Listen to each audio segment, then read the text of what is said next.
ekosistem memberikan kita gambaran mengenai bagaimana sih semua pihak tuh saling terhubung, seperti perusahaan, supplier, distributor yang nantinya bisa sampai ke konsumen untuk bisa menciptakan dan menyalurkan produk yang punya nilai.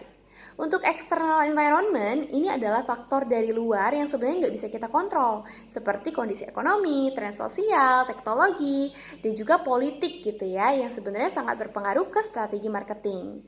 Lanjut ke internal variabel, nah ini adalah faktor dari dalam perusahaan yang sebenarnya masih bisa untuk kita kontrol, seperti harga, produk, promosi, dan juga distribusi, serta sumber daya yang kita punya.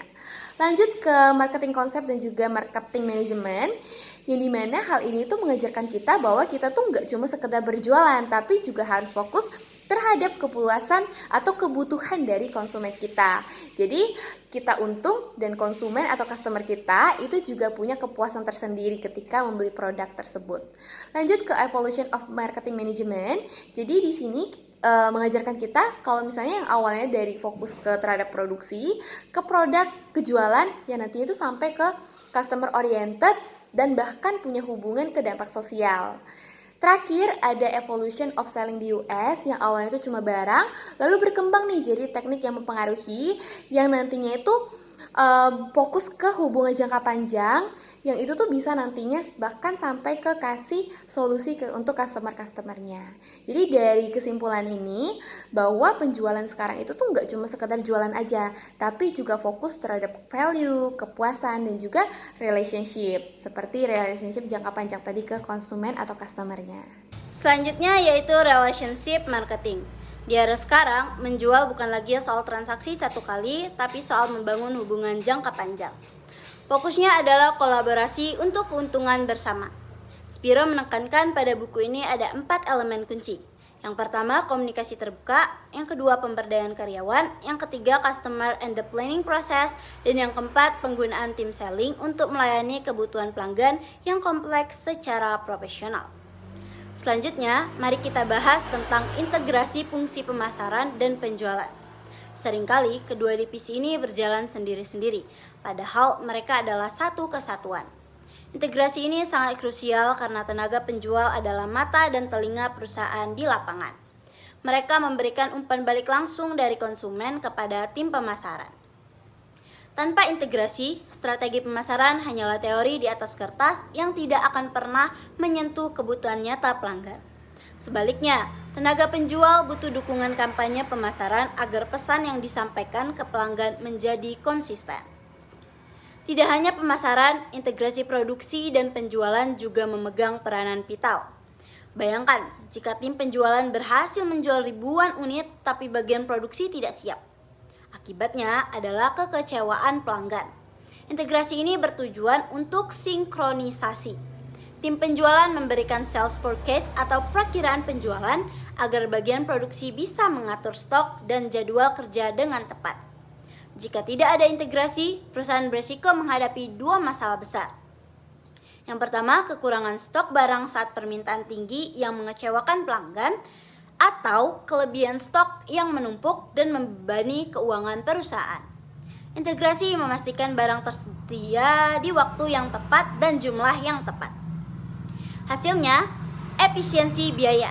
Tidak ada stok menumpuk dan yang paling penting, kepuasan pelanggan tetap terjaga karena barang selalu tersedia tepat waktu. Terakhir, kita masuk ke perencanaan strategis.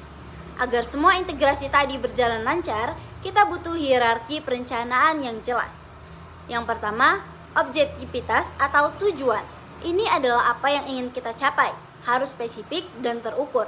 Misalnya, kenaikan target 20% penjualan dalam setahun. Dan yang kedua, strategi. Ini adalah bagaimana kita mencapai secara garis besar, misalnya memutuskan untuk masuk ke pasar baru atau melakukan diferensiasi produk. Dan yang ketiga itu taktik. Taktik ini sangat penting karena ini adalah aksi nyata sehari-hari yang akan kita terapkan.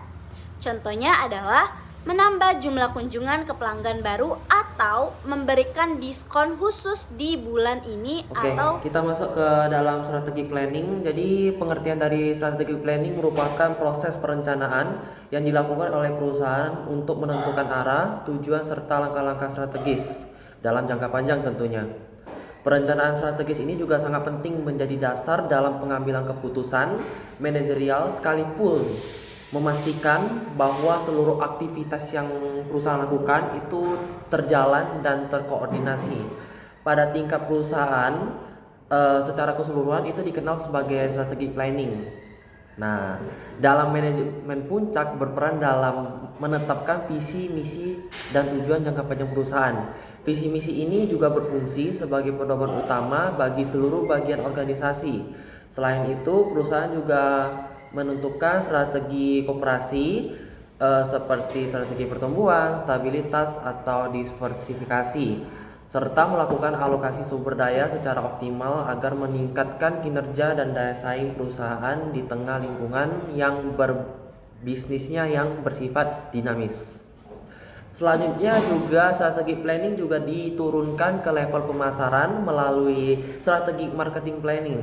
Pada tahap ini perusahaan berfokus pada analisis pasar dan perilaku konsumen. Perusahaan melakukan segmentasi pasar untuk mengelompokkan konsumen berdasarkan karakteristik tertentu, kemudian menentukan target pasar yang paling potensial serta menetapkan positioning produk atau jasa di potensialnya.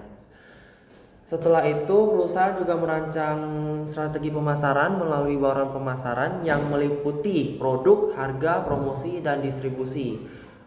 Perencanaan pemasaran yang baik bertujuan untuk menciptakan nilai bagi konsumen sekaligus mencapai tujuan penjualan perusahaan.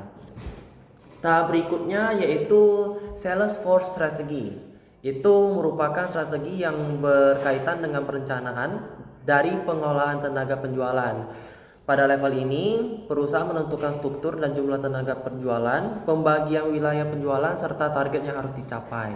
Selain itu juga, perusahaan juga menetapkan sistem insentif dan evaluasi kinerja untuk memotivasi tenaga penjualan agar bekerja secara optimal. Nah, di sales force strategy juga yang efektif dapat dikatakan tidak hanya berorientasi pada peningkatan volume penjualan, tapi juga pembangunan hubungan jangka panjang dengan pelanggan, sehingga dalam menciptakan loyalitas bisnis itu lebih oke, gitu. Jadi sekarang kita masuk ke strategic trend. Dunia penjualan sekarang udah makin berubah karena adanya teknologi, persaingan bisnis, dan juga tuntutan sosial. Jadi perusahaan nggak bisa pakai cara lama lagi, mereka harus lebih adaptif. Ada 4 hal utama yang akan dibahas. Yang pertama, internet selling. Kedua, multiple sales channel. Ketiga, multiple relationship strategies. Dan yang terakhir, tanggung jawab sosial dalam pemasaran. Internet selling. Sekarang internet udah jadi bagian penting dalam proses penjualan. Dulu banyak sales yang takut bakal digantikan sama website atau e-commerce. Tapi sebenarnya internet itu bukan pengganti sales, melainkan alat bantu. Website bisa kasih informasi produk dengan cepat dan bisa melayani transaksi selama 24 jam. Tapi tetap aja peran sales penting banget, apalagi kalau pelanggan butuh penjelasan lebih detail atau solusi khusus. Jadi internet ini membantu memperkuat hubungan dengan pelanggan, bukan menggantikan hubungan tersebut. Yang kedua adalah multiple sales channel. Banyak perusahaan sekarang nggak cuma pakai satu cara dalam jualan. Mereka pakai beberapa saluran sekaligus, misalnya tenaga penjualan langsung atau distributor, dealer, bahkan telemarketing. Tujuannya supaya bisa menjangkau lebih banyak pelanggan dan lebih efisien dari segi biaya. Kombinasi ini sering disebut sistem hybrid. Tapi makin banyak saluran, makin kompleks juga pengaturannya. Bisa muncul konflik antar saluran. Jadi perusahaan harus punya aturan yang jelas supaya semuanya bisa terkoordinasi. Yang ketiga, multiple relationship strategies. Perusahaan juga sadar kalau nggak semua pelanggan itu bisa diperlakukan dengan cara yang sama. Ada yang cukup dengan pendekatan transaksi biasa, atau yang disebut transactional selling. Fokusnya cuma jual beli, tapi ada pelanggan yang butuh pendekatan lebih dalam, yaitu consultative selling. Di sini sales berperan sebagai konsultan, membantu mencari solusi dan membangun hubungan jangka panjang.